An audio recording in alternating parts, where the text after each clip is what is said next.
ज्ञान की बातें। ज्ञान का महत्व अनादिकाल से मानव जीवन में अत्यंत महत्वपूर्ण रहा है। ज्ञान न केवल हमें जीवन के सही और गलत का बोध कराता है, बल्कि यह हमारे विचारों, व्यवहार और दृष्टिकोण को भी प्रभावित करता है। ज्ञान के बिना जीवन अधूरा और दिशाहीन होता है। ज्ञान ही वह प्रकाश है जो अज्ञान के अंधकार को मिटाता है और हमें सत्य, धर्म और कर्तव्य के मार्ग पर चलने की प्रेरणा देता है। ज्ञान दो प्रकार के होते हैं, बाह्य ज्ञान और आंतरिक ज्ञान। बाह्य ज्ञान वह होता है जो हम पढ़ाई, अनुभव और पर्यावरण से प्राप्त करते हैं, जबकि आंतरिक ज्ञान वह है जो आत्मा के स्तर पर हमें सत्य का बोध कराता है। बाह्य ज्ञान हमें दुनियादारी की समझ देता है, जबकि आंतरिक ज्ञान हमें आत्मा की गहराइयों से जोड़ता है और सही मार्ग पर चलने की प्रेरणा देता है। ज्ञान प्राप्ति के लिए सबसे पहला कदम जिज्ञासा है। जिस व्यक्ति के भीतर जानने और समझने की इच्छा नहीं होती, वह कभी ज्ञान प्राप्त नहीं कर सकता। ज्ञान अर्जित करने के लिए धैर्य और समर्पण की आवश्यकता होती है। प्राचीन काल में ऋषि मुनि ज्ञान प्राप्ति के लिए घने जंगलों में तपस्या करते थे और कठिन साधना के माध्यम से सत्य का ज्ञान प्राप्त करते थे। आज के युग में भी ज्ञान प्राप्ति के लिए निरंतर प्रयास और आत्मचिंतन की आवश्यकता है। ज्ञान का सबसे बड़ा स्रोत पुस्तकें हैं। किताबें हमें विभिन्न विषयों की गहराई तक ले जाती हैं और हमें नए दृष्टिकोण प्रदान करती हैं। इसके अलावा अनुभवी लोगों की संगति से भी हमें ज्ञान मिलता है। संतों, गुरुओं और शिक्षकों के मार्गदर्शन से हमें जीवन के गूढ़ रहस्यों को समझने का अवसर मिलता है। कहा भी गया है, गुरु बिन ज्ञान नहीं होता।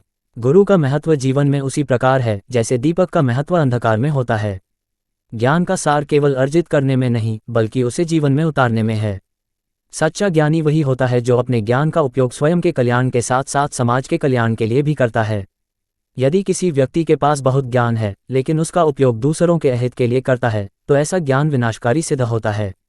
महाभारत में दुर्योधन और अर्जुन दोनों ज्ञानी थे, लेकिन अर्जुन ने अपने ज्ञान का उपयोग धर्म के मार्ग पर चलने के लिए किया, जबकि दुर्योधन ने अपने ज्ञान का उपयोग अधर्म के मार्ग पर किया, जिसका परिणाम विनाश के रूप में सामने आया।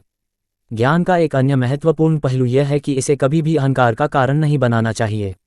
सच्चा ज्ञानी वही होता है जो विनम्रता और सरलता के साथ अपने ज्ञान का प्रदर्शन करता है। कबीर दास ने कहा है, पोथी पढ़ी पढ़ी जगमुआ, पंडित भया न कोय, ढाई आखर प्रेम का, पढ़े सो पंडित होए।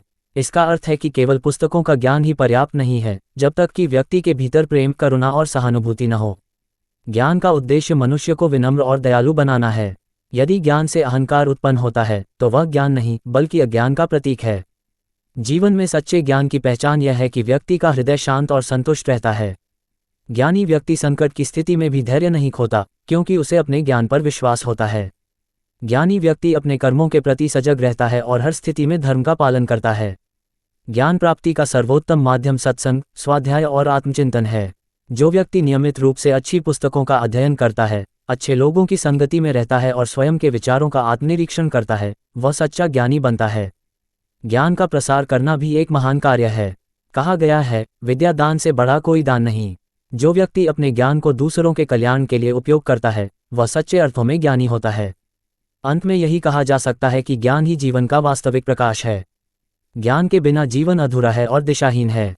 सच्चा ज्ञान वही है जो व्यक्ति को विनम्र, दयालु और धर्मपरायण बनाता है। ज्ञान को अर्जित करना और उसे सही दिशा में प्रयोग करना ही मनुष्य के जीवन का सर्वोच्च कर्तव्य है।